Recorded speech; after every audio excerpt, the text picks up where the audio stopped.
Hello. In this video, we're going to take a further look into the normal distribution. I'm going to first start with using Minitab to illustrate what the normal distribution would look like if we took a sample and what we mean by a model with the normal distribution. So first, this is a great chance of getting into Minitab once again and showing you some of the power of Minitab. But if I want to do commands in Minitab, I would left click into this sessions window, this top window. I'd hit editor and I'd say enable commands. Now you all are not required to do commands, but sometimes they can be somewhat useful. Now in here I'm going to create from real normal distributions samples of particular sizes. So the first thing I'm going to do is I'm going to look at a normal distribution that has a mean of, let's say, 18 and a standard deviation of 3. So I would go into calculate. I want to get random data and I want it from the normal distribution. I'm going to tell it to put, I'm going to take a sample of 1,000 and I'm going to put it into column 1. And I'm going to give it a mean, like I said, of 18 and a standard deviation of 3. So now Minitab will randomly select from this distribution a sample of 1,000. Now with this, I'm going to put up here, it's our random variable x is normally distributed with a mean of 18. And instead of putting variance, I'm going to put standard deviation here with a standard deviation of 3 so that we all understand that's what this column is about. In this column, I'm going to actually do what we call the standard normal distribution. That's the distribution, as you would recall, we can get every distribution and standardize it to the standard normal distribution. And if you didn't quite get that concept, hopefully after this video you will. So I'm going to create that data. So now let's just take a look at what the graph of this sample data looks like. Remember, these are just samples of size 1,000, and we know it's normally distributed, and normal distributed distributions have certain characteristics. So we will make a graph of these, a histogram.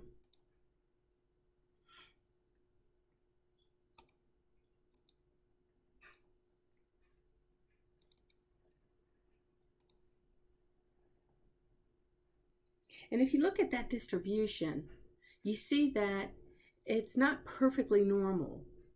The model of this would look like this. If I wanted to graph it, I could say I want to look at just the distribution, and I want it to be normal with a mean of 18 and a standard deviation of 3. And Minitab will create what the model would look like, the model of the distribution. So this is what we call a model of the distribution, as if it were the population, and this is the sample. And the sample doesn't perfectly match. And in fact, Minitab has the capacity to show you the overlay of the model with the sample data. And we could have done that when we first created this. If I went into the histogram, and I said with fit, and that's a normal fit, I would now be able to do the histogram with this normal fit, like that. Since this was a continuous distribution, I really should have the tick marks at the cut points. So I'll just do that. And I'm going to have no more than 20 intervals is generally what we like to see to get the best of information. So if you look at this, it doesn't do such a bad job, the sample of 1,000, but it certainly isn't the perfect model. We use the model to find probability based on our sample, because obviously our sample is not the population and there'll be error in our sample. But if our sample matches close enough to a particular distribution that we know much about, we can get probabilities from that model. Now let's say that we didn't know what the mean or standard deviation was for this particular data set. Now remember what a distribution is. A distribution is the variable value and how often it occurs. So we see the variable value right here along the x-axis, and in our histogram how often it occurs, because we have this as a frequency histogram. When we take a look at this particular distribution, and let's say, as I said, let's just say we didn't know the mean was 18. Just by looking at it, we can see that the bulk of the values, because how high these bars are tells how often it occurs. Lots of our data lie between 15 and 21. Wouldn't you agree? And it starts to taper off. Not a lot of values are at over 30 or below, let's say 5.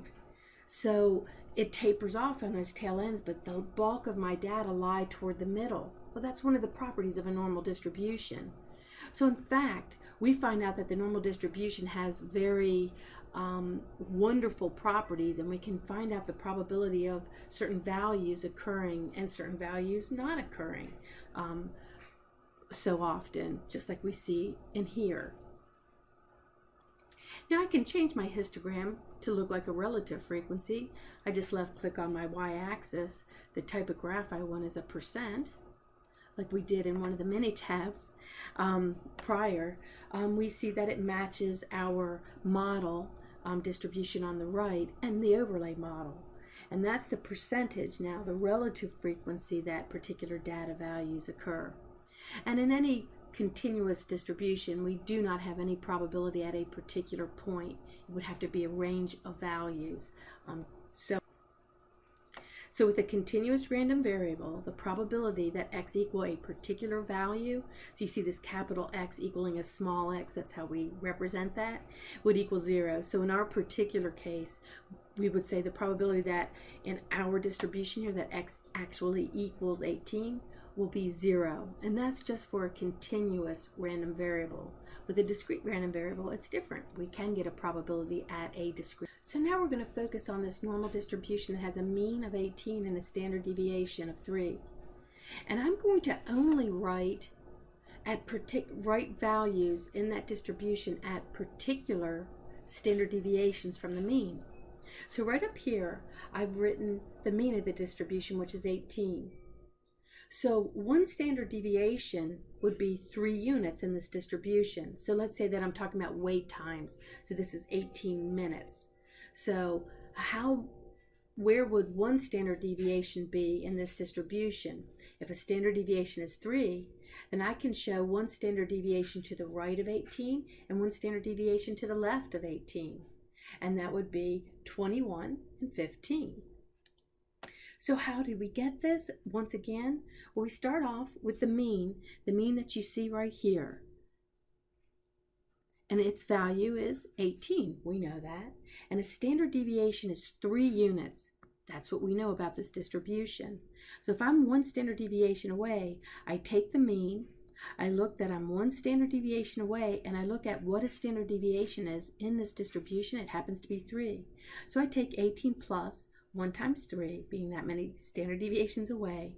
So 21 in this distribution is one standard deviation away from the mean.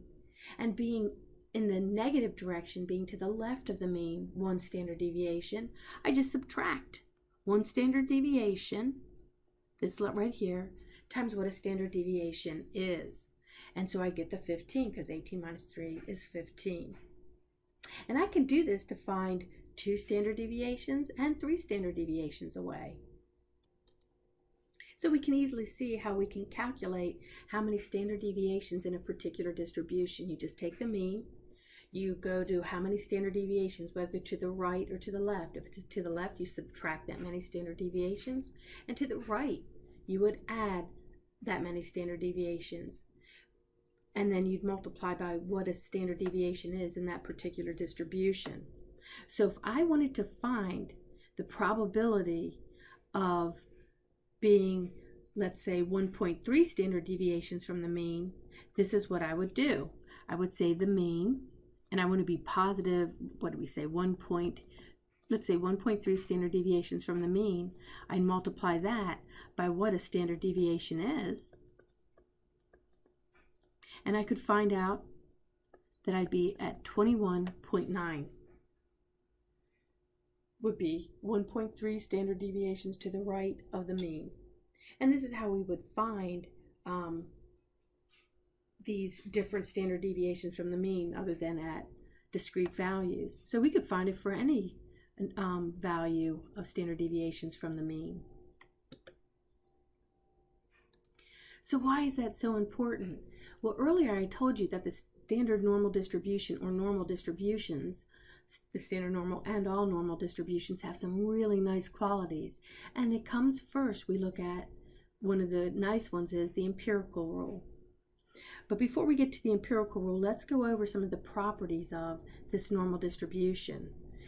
Remember that this normal distribution has its mean, mode, and median all equaling each other. So that means that it has a peak right at the mean. That's our greatest number of data values are centered right there in the center. The median, 50% of the data lie to the right of the mean, and 50% of the data lie to the left. So the probability of getting a value greater than 18, you have a 50% chance of that happening, and you have a 50% chance of happening that your data value would be less than 18. And also that the actual distribution itself never actually touches this x-axis. It goes on forever and ever, always giving us that possibility of some probability of a very, very large number. And also in here, we see that we can almost see where the first standard deviation is. We call this when a graph is what we call cup down, and when it starts to look like it could hold water, cup up. Well, where a particular distribution or this particular model, where it goes from cup down to cup up, we call that an inflection point, and you can kind of see exactly where one standard deviation is away. And that's just a property of the normal distribution, where you could actually look at it and sort of guesstimate what a standard deviation is if you didn't know it. So those were some of the properties of the normal distribution. Now we're going to go into the empirical rule, which will give us a very important property of the normal distribution. And it all goes by these standard deviations. Between -1 and 1 standard deviations from the mean, we know that about 68% of the data will lie within there. So that means that I have a probability of waiting. Remember, if we said these were wait times of between 15 and 21 minutes, I've got about a 68% chance of that occurring. If I go from 2 to -2 standard deviations, I've got a 95% chance of waiting between 12 and 24 minutes. That's what that would mean. And then the empirical rule tells that within 3 standard deviations, 99.7% of our data lie. So I could say I'm about 99.7% sure that I'm going to wait between 9 and 27 minutes for, this bus to arrive or whatever this distribution, if this were a real distribution. So that's what the empirical rule would give us. And within the empirical rule, and the fact that the normal distribution is symmetric, which is, I forgot to say earlier, so I was just giving some of the attributes or properties of the normal distribution, it's symmetric. So if it's 68% of the data in there, well, if it's symmetric, then this little piece has to equal this little piece right here. So I just divide 68 by 2, and I would now know that 34% of my data lie between 18 and 21 minutes. And 34% of my data lie between 15 and 18 minutes. With that same way of calculating this, I could find out every little piece in here for the normal distribution.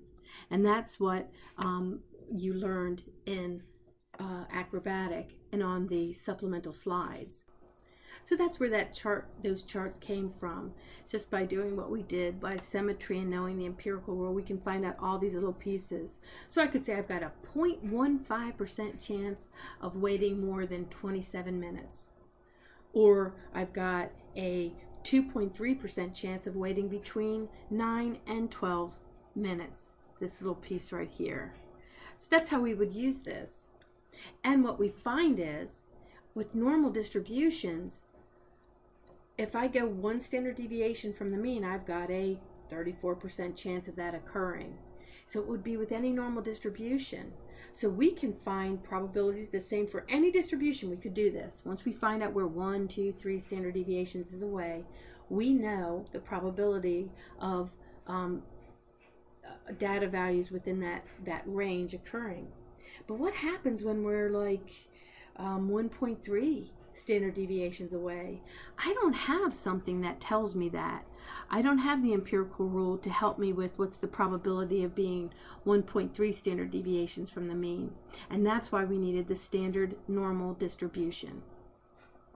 So in the next video that I'm going to put up, we're going to go over the standard normal distribution and how to find probabilities. And we'll use our table, and we'll also use our Minitab.